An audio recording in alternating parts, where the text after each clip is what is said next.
Luke. Yes. December. Santa's coming down the chimney, and his bag is bursting with digital entertainment. Ooh. That's right. He's got many games in there, and also redemption codes for digital copies of other games, I guess. Because who wants... That's what you want to do on Christmas morning, is download a 46 gig game. Exactly. Or even putting in a disc on the day and then finding out that there's an update. Yeah, Maybe day one patch. Pre-install the games, parents, just in case. That's not very Christmas. Well, no, you put it back actually, in the box, and then they open it, and then Yeah. they put it straight in, and then it works. Install it if it's from Santa. No, Santa already pre-installed it. Santa came to our house earlier and pre-installed quite a lot of this Gran Turismo data. Yeah. So thanks. So good. Thank you, Magic Santa. of Santa. How did you do it, Santa? These are the games for December. Befriend heroes, fight Lilith, save the day. Marvel's Midnight Suns is a tactical strategy RPG game with a twist. That twist being that their moves are decided by card plays. Explore your home hub of the Abbey, upgrading, fighting, and even just chilling with your enlisted heroes. And best of all, you will do this as a new hero character, as players will be able to peruse through over 40 different powers and create their own customizable superhero called the Hunter. Now this looks interesting. Yeah. It's sort of like XCOM style, Yeah. but their thing is like, there's no percentage as to whether you'll get to do it because they're superheroes, so they always get to do it. Oh, right. So it's never... There's no chance you'll miss your shot. Yeah, and, Right. and it's a bit more interesting. like Mario Rabbids Spark of Hope, where there's a little bit more freedom moving around. It's not a Right, grid okay. system. Yeah. And it looks interesting. It looks interesting. Intriguing. I'm mostly intrigued, weirdly, by the bit where you can just kind of chill out with the other heroes. I think that looks kind of interesting. Like it's sort of a bit like, the Mass Effect 2 and 3, like where you're like, oh, let's befriend this person and do their side quests. But instead of like just side quests, it's also like just hanging out at the Abbey and chatting. Yeah. It's like those moments where you talk to them on the Normandy. It's like that, but it's in the Abbey. And you can like just sit on the roof and chill out, watch the stars. It looks pretty neat. Unfortunately, I feel like this game's thunder has slightly been stolen by Mario plus Rabbids Sparks of Hope, which is brilliant. Yeah. And Marvel Snap, which is brilliant. Yeah. And I am playing both of those, so I feel like I am sort of getting everything thematically and gameplay-wise that this game might have to offer. But maybe if there are people out there who like both of those games, but they're like, if only they were in the same game. Only I could combine them. Yeah. Put And also, Rabbids in this. I think the interesting thing is that you basically get to make a new Marvel character that is that's yours cool. and yours alone, and that's quite fun. What I would absolutely love, and I think would probably spark a bit more intrigue in it, is that or interest in it, is that if like there was like an overall like competition where like the person who made the coolest Marvel character in the game would get like a feature in a comic or something like that. Like, an 8-part series on Disney Plus. Oh, amazing! And there's a Hulk with horns in it. Right, I'm very excited. Horny Hulk. It's very Horned Hulk, I should say. That's the one. John's gone. John is gone. John's making sort of high-pitched kettle sound. There's a real kettle noise coming from John. What is so amusing to you about Horny Hulk? Hulk horny. Okay, well now that's in my head. Cool. Okay. It dabbles more in the supernatural side of Marvel things. So I think there's a lot of content there for people who are big fans of the comics and the stuff that hasn't come into the MCU or anything. But at the same time, it doesn't feel like if you only know Marvel through the MCU and things like that, that you would be lost. There's a lot of information in there for you to find and like cool things. I'm quite excited for people to meet new Marvel characters that they've not really met yet. But I'm more excited about the next game we're going to talk about, I want to move on right now and talk about it. Okay. Outer space horror games have been gone for a little while, leaving what some might say is dead space.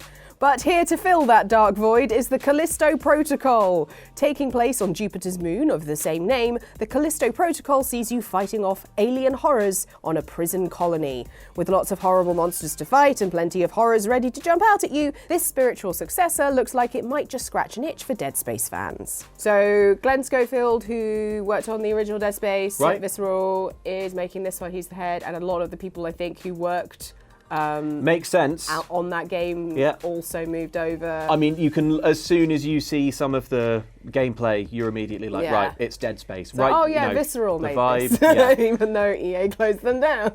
Even the like actions, like stomping on something with your big and I'm boots. like, that's what I did. I know.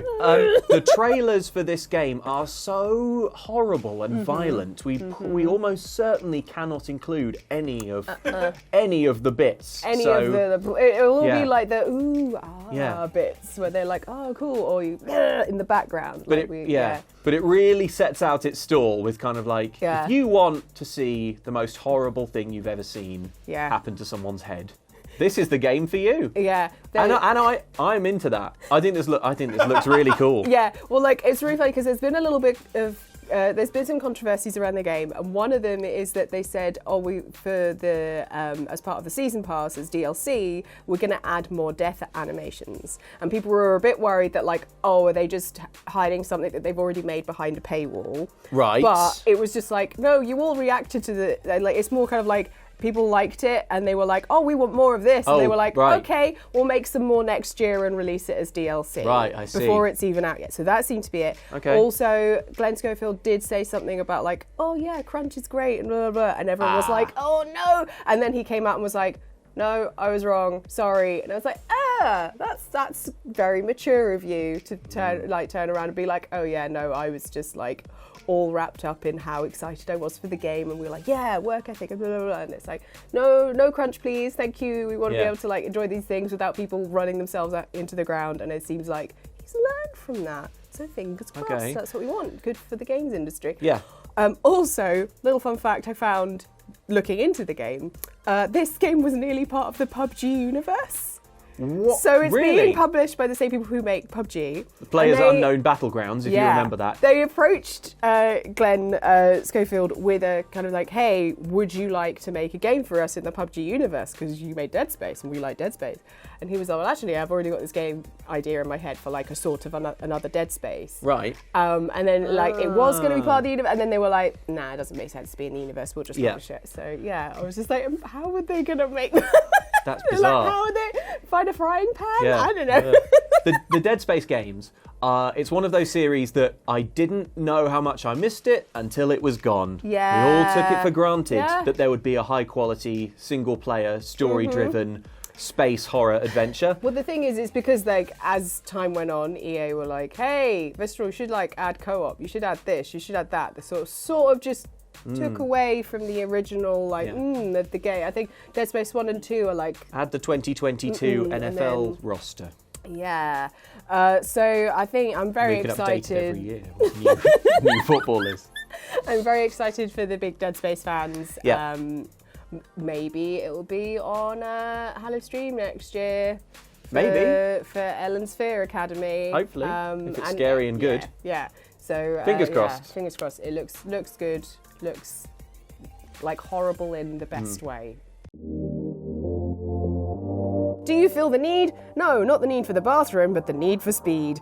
New entry in the series, Need for Speed Unbound, arrives this month on PC and new-gen consoles. With fun graphical twists as you drive around, this game hopes to spice up these street races. And while customizable characters trend towards a cel-shaded look, their customizable cars look like the real thing. But the important question is, will you avoid the police and win pole position? Another Need for Speed game. Yeah, music sounds good. Music sounds good. The graphics, it's cool. Looks really intriguing. I like how they've blended two styles. Yeah. When I saw the cel-shaded thing, I was like, oh no, I hope the cars aren't cel-shaded. Yeah. But the cars are highly detailed, very accurate beautiful, models. kind of very basic photorealistic. Like you would want. Need for Speed has moved around a lot. Yeah. And this is Criterion Games. Okay, which ones did they make previously? They made Hot Pursuit. Yes. And Most Wanted. So, if I'm right in remembering, Hot Pursuit was very good. Yeah. And Most Wanted was pretty good. Yeah. So, I'm going by Metacritic here. Yeah. I'm not a big Need for Speed guy. Yeah. But yeah. So, you know, they have form. got form, hopefully yeah. this one should be great. It also features A$AP Rocky, who according to Google is a rapper. I used to be cool. I used to know all the new artists and everything. To know all the new... And I'm still just listening to the same stuff I listened to in like 2011. You need to get on the hip wavelength like me, Ellen. Ever heard of Taylor Swift? Ooh. Thought not. Thought not. Check my Spotify Wrapped. Yeah. From watching the trailers, like, it's always like, oh gosh, if you're going to get in like a famous person to do a kind of collab, is it going to be wooden? Like when they're a musician as opposed to like an actor, you know, acting in a video game is such a specific thing. And I think they've done a good job. It's good. It's good, Rocky. Like, I like you. I'll go listen to your banging tunes. We'll get your cassettes Yeah. as soon as they arrive in Asda's. The prequel to Final Fantasy VII gets an HD remake, just like its sibling. Learn about Cloud's time as a soldier through the eyes of Zack Fair. With new musical arrangements by original composer Takeharu Ishimoto, shiny new graphics, an overhauled combat system, and cool new summon cinematics, look for this cool new Final Fantasy game this month. It looks good. Yes, well, we're both people who didn't play Final Fantasy VII back in the day, but did play the recent remake, and you know, part one. largely speaking, enjoyed it. Except that final boss battle. But Yeah, sure. I literally realised this game was coming out when researching for this video and looking into what games are coming out. Yeah, it does And feel I like it's feel kind of like they're sneaking kind of out like, under the radar a little bit. And yeah. I'm like, I didn't realise how alike Kingdom Hearts and Final Fantasy were in their naming conventions. Because Too alike. Oh my god. Like I was like, Increasingly. oh, is this I mistakenly was like, wait, is this part 2? Have I just like completely got Yeah. this wrong? And they was Yeah. like, oh, actually, no, it's the prequel that they brought out after 7. After 7 was huge, and everyone wanted to find out about Cloud and Sephiroth. So he flies all over the town. Crisis Core, the original Crisis Core game, was really well received. Yeah. It's a pretty good game. I didn't play it, but it's a pretty good game by all accounts. It's got this new main character, Zack. Is that right? Zack Fair. Zack Fair. It's a story that if you played Final Fantasy VII Remake, it's I guess essentially a prequel to that. My only concern, on a broader level, I guess, is that with Final Fantasy VII Remake, I feel like they were coming perilously close to just a very clean and clear reboot, like refresh, forget everything.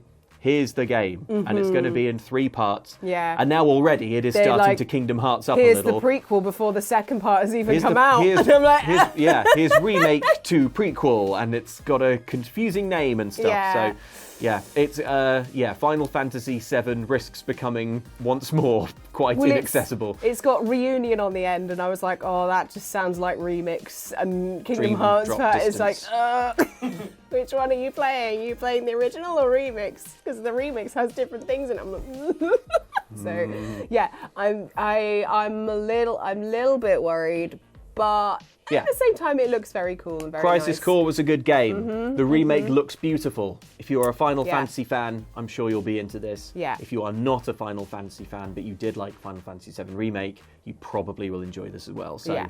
it's probably going to be pretty good, I think. I hope. But yeah, I do hope that they manage to keep Final Fantasy VII roughly on track and manageable Yeah. headspace-wise.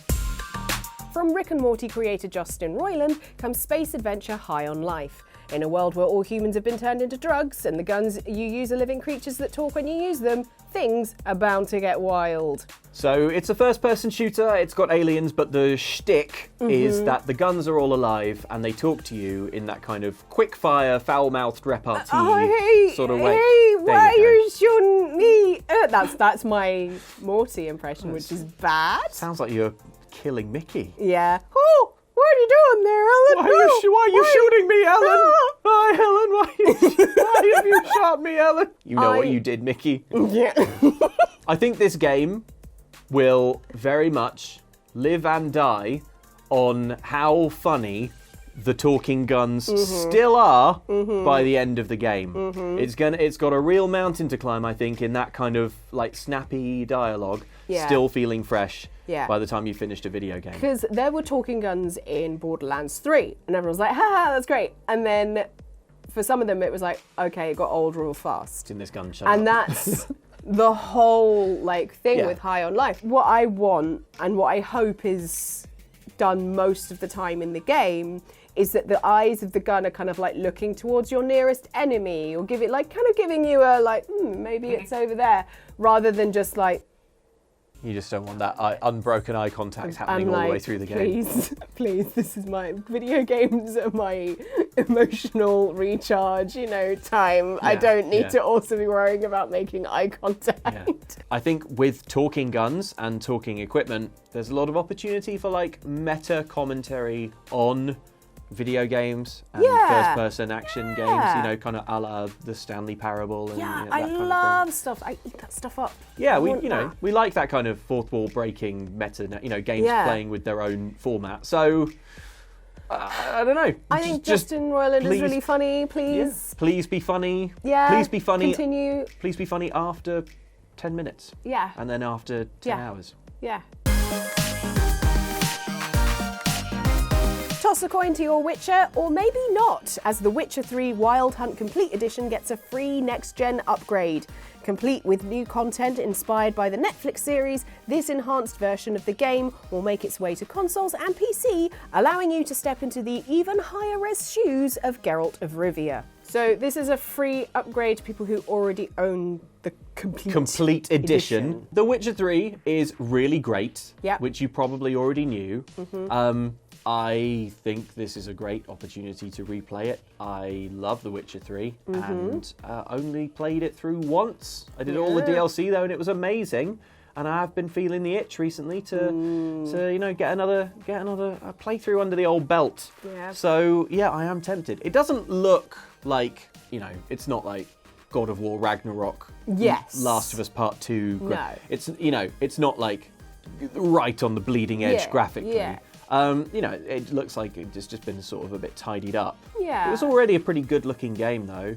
And it's not a game that you play for its graphics. It's a game you play for the spectacular side quests and voice acting. Yeah, the voice acting, the writing in this game is it's brilliant. It's brilliant. So yeah, if you've not played The Witcher 3, and you own a next gen console, do yourself a favour.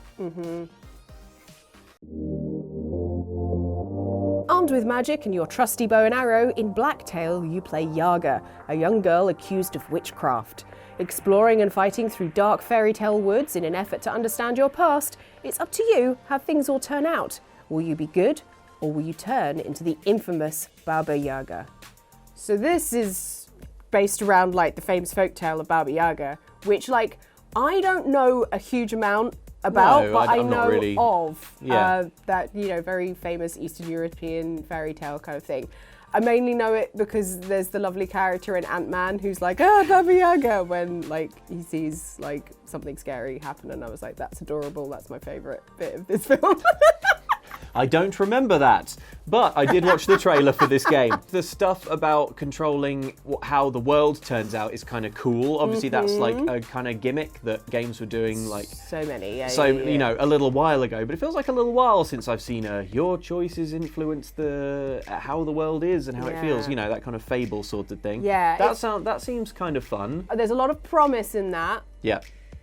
Can they deliver on that? You said this one has crafting and stuff. Yeah, so you can craft different arrows. Yeah, and I don't like doing that anymore. Yeah, I've done it already in a game. Same. I'm hoping that because it's such a good concept, hey, here's this famous creepy character, and you're seeing the backstory, and you can change how that character turns out.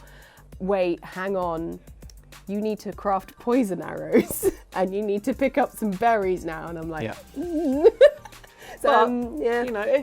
it's a cool idea, and it's clearly an area of folklore that is not been represented very strongly in games so far. So I'm excited for that because it would be cool if it's good. Yeah.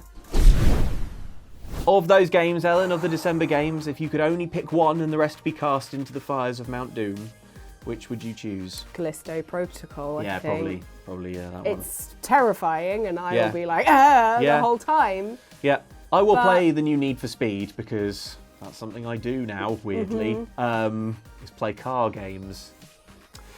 But, I know, but yeah, Callisto Protocol is definitely the one that I am hoping the most is just Yeah, a real slam I want dunk of it goodness. to be really good because it was quite funny when it was announced. I think it was during one of the PlayStation like state of play type things, and like it seemed like every other game was a Dead Space like knockoff. So it's quite funny to see like the actual people who make Dead Space are like, well, we're just doing one.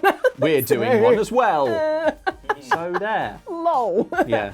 So yeah, I'm really intrigued. It's I do have a lot of like I do root for developers who have obviously really wanted to make another one of the games that they've wanted to make for ages, but Yeah. the publishers or whoever they work for have been like, nah, we don't want to do that anymore, and then they're like, fine, I'll go make my own studio, Make my own and I'll do Left it 4 myself. Dead or whatever. And Yeah. I'll do my So- own Hearthstone. Yeah, With Ant-Man. It's real, like, it's a real, like, passion project, evidently. Yeah. And that's always, so, I'm quite excited to see the passion come out of that project and onto my gaming screen. We want to see your passion in the comments, Yeah, we specifically do. directed into letting us know if there were any games that we forgot that are coming out in Yeah. December. We want this video and the comment section to be a treasure trove of possible games for people who are looking for things to play in December 2022. So let us know anything else that's coming out this month that you think people might be interested in. And thank you very much for watching this. Please like and subscribe. There are some other videos on screen now, and we will see you in the new year. Happy holidays.